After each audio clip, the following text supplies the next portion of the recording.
some time to look at questions 1 to 6.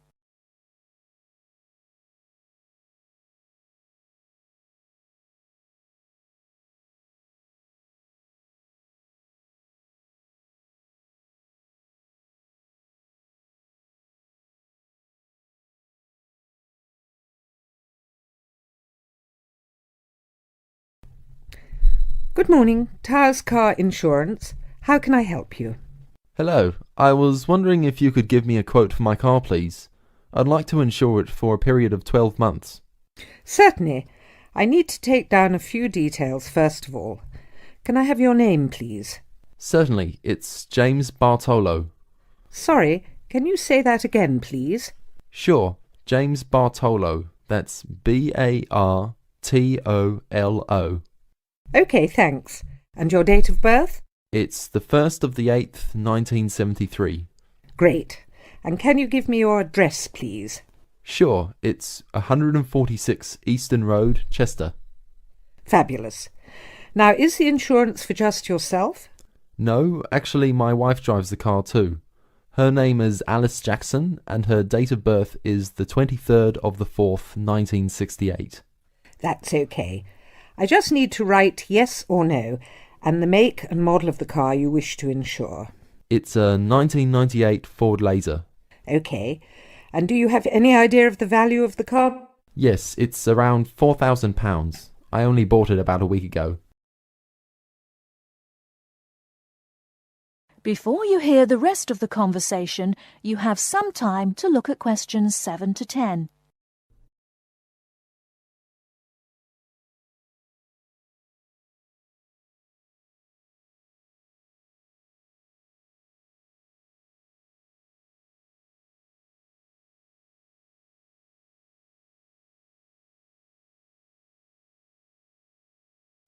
Now listen and answer questions 7 to 10. OK. And do either you or your wife have any previous convictions or disqualifications? I'm sorry we have to ask this question, but of course it affects the price of the insurance cover. Not a problem. No, actually we both have clean driving licenses. Nothing so far, touch wood. Good. So I can write none for that question. Now, who were you previously insured with? With Aitken Insurance. I'm sorry, could you spell that? Yes, it's AITKEN. I actually have a 3 years no claims bonus too. Great. That will bring the price down a little for you too. OK, if you just give me a few minutes, I'll work out a price for you now. That looks like it will be £275 per year. That sounds good to me. Can I pay for that now over the telephone? That is the end of part 1. You now have half a minute to check your answers.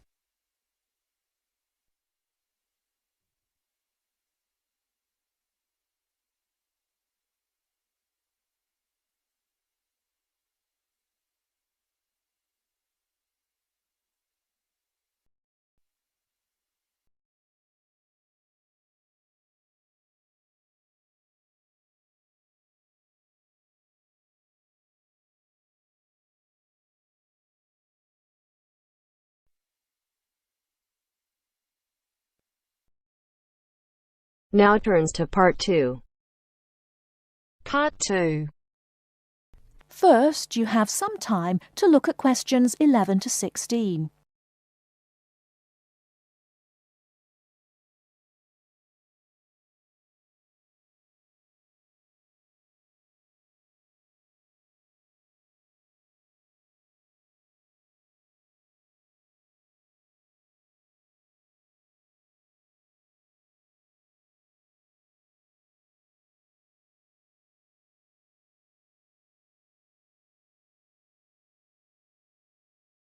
Now, listen carefully and answer questions 11 to 16. I'm here today with Helen Warner, who has been a vegetarian for many years and is going to talk a little about vegetarianism. Helen, the concept of vegetarianism seems to have interested a number of our listeners who have sent in some questions. To begin, what made you want to become a vegetarian?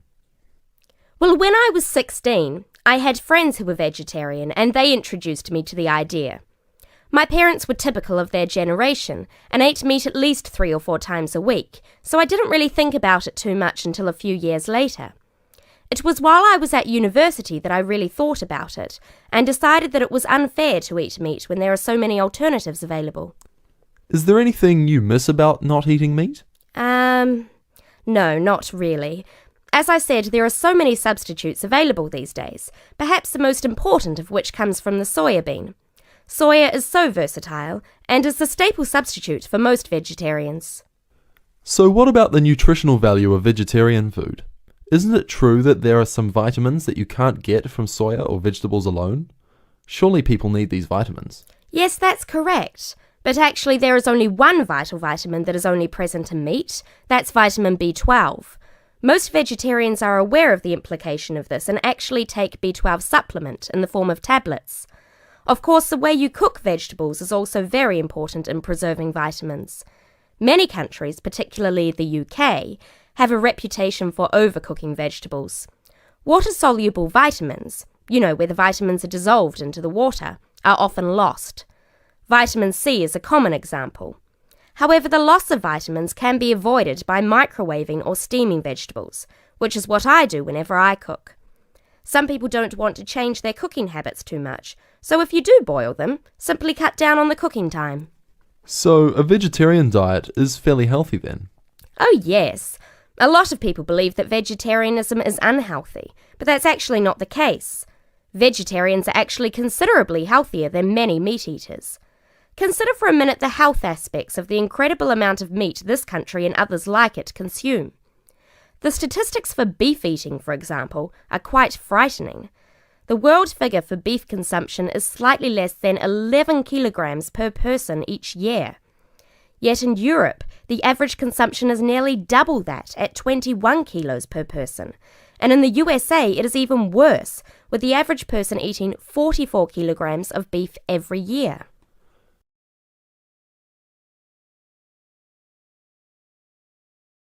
Before you hear the rest of the talk, you have some time to look at questions 17 to 20.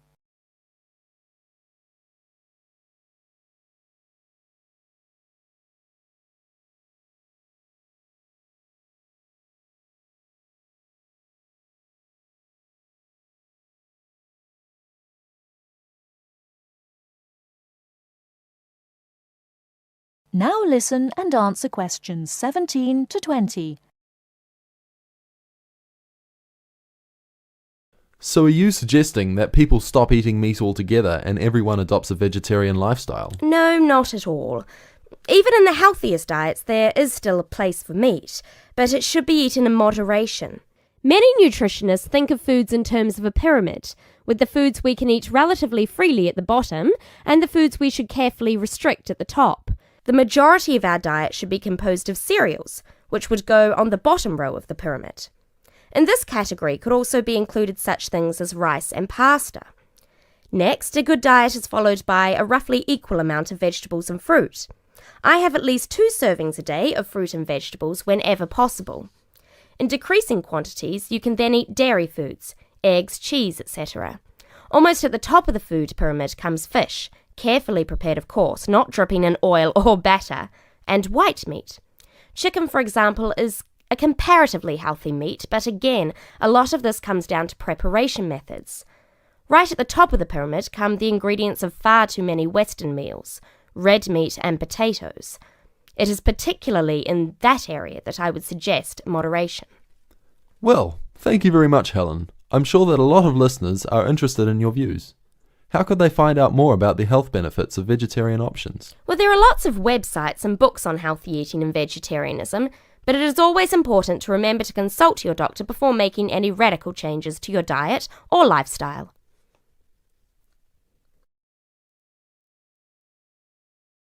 That is the end of part 2.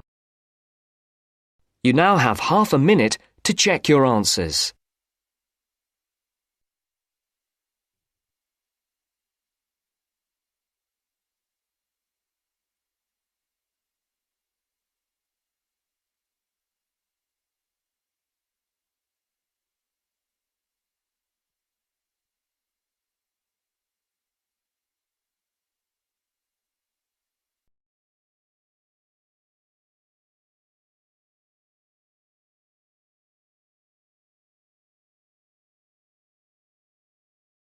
Now turns to part 3. Part 3. You are going to hear the rest of the talk about family history. First, you have some time to look at questions 21 to 25.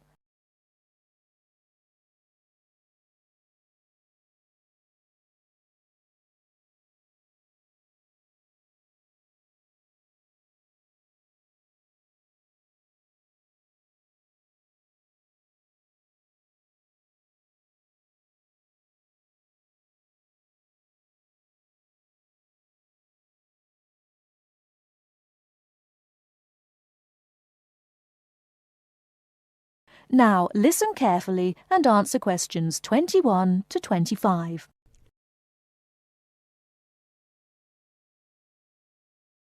So, that's a few ideas about getting information. But what about methods of recording it? Of course, you can just write down what family members say. But it's even better if you can use a tape, so that you can record them as they're talking. Then you don't have to worry too much about making mistakes. You'll always be able to listen to it again. But whatever method you do use to record information, remember that it's very important to make a note of exactly how you got it. So, if you are using tape, always start the recording by saying the date and the place, as well as the name of the person you're interviewing.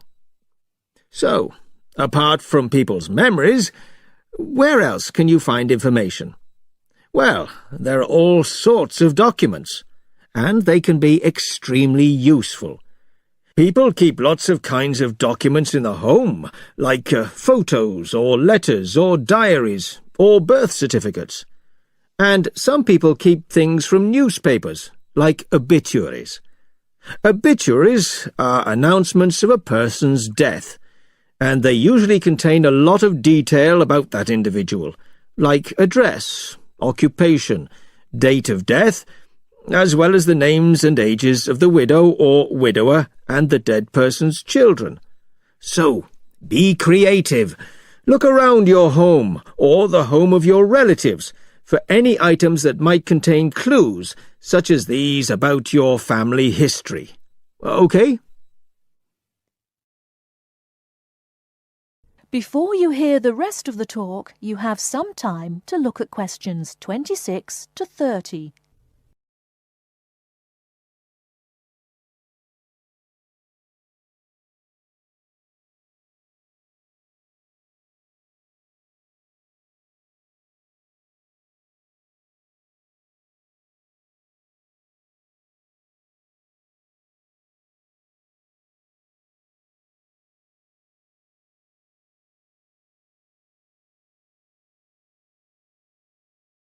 Now listen and answer questions 26 to 30.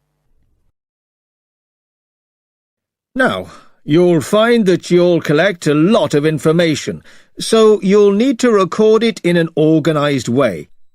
I'd recommend that you use an ancestor chart, like this one here.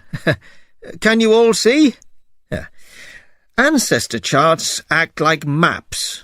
They link 4 or 5 generations in a family tree, so they're very convenient, and they don't cost anything. You can get as many as you like. You just download them free from the internet. Then you fill them out as you go along, and for each individual you record all the key information next to their full name. It's very convenient. Now, at this point, I'd just like to give you a couple of tips about filling in the ancestor sheet. First of all, I'd advise you to use pencil, at least until you have definite evidence for the information you're recording. Secondly, as well as recording official names, I mean given names, it's worth writing any nicknames down. You know, these are the short names that people call you when they know you very well. And you can show them by using quotation marks. That's ancestor charts, then. They really do save a lot of work. Now, before I show you how to go about confirming the information you've collected... That is the end of part 3. You now have half a minute to check your answers.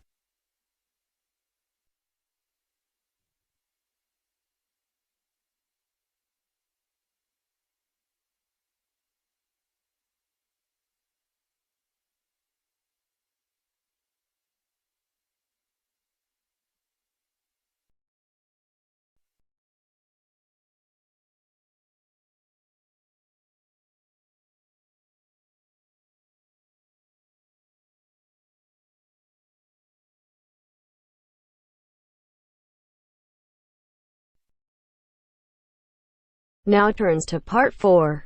Part 4. 9. Listen to the second part of our lecture. As you listen, complete the notes below.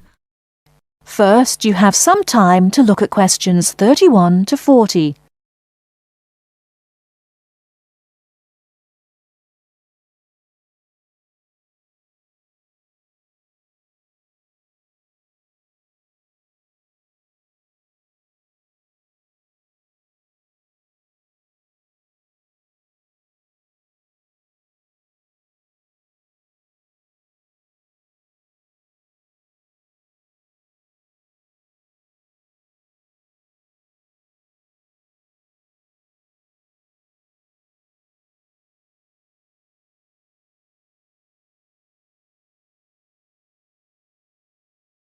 Now listen carefully and answer questions 31 to 40. River dance is not just an expression of self-confidence, a kind of culturally interesting pop song. It tells the story of a people through song and dance. It tells the story of the people whose spirit was broken by an event which occurred in the middle of the last century, but continued to affect the society until 1961, the Great Famine. What is a famine? In 1840, the official population of Ireland was 8 million.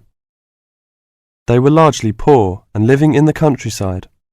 They were beginning to have an interest in independence, and perhaps had things been different, Ireland might have been independent much earlier. But there was a serious problem in the agricultural system. All crops were grown to pay the rent of the land, and all that was grown to eat was the potato. This was fine until the potato crop failed, as it did from 1845 to 1848. The stories of what happened in those times live on in the popular culture of Ireland, and I won't tell them here, but the result was that 2 million people died or left the country by 1851. When you realise that the population continued to go down until 1961, you can realise what a disastrous effect this famine had on the people.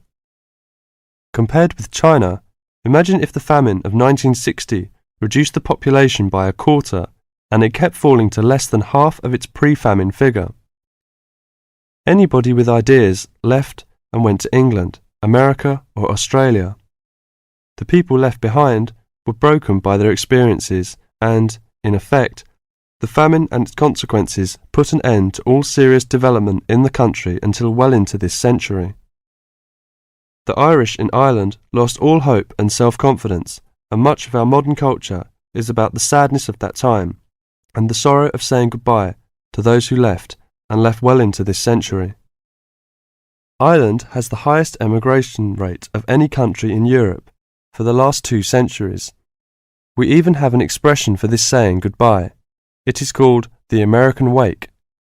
It means the ceremony, like that of a funeral for someone going to America, because you will never see him or her again. Do you know why there is Irish music on the film Titanic? It is because most of the people killed were Irish. The leaving continued until the 1970s, because independence in 1921 was followed by a civil war and an economic depression. Almost every family in Ireland has relatives abroad, and up to the 60s in some places, of a class of 30 graduating from high school all left. Along the west coast, closed-up houses, from that time falling into ruin, are still common. That is the end of Part 4. You now have half a minute to check your answers.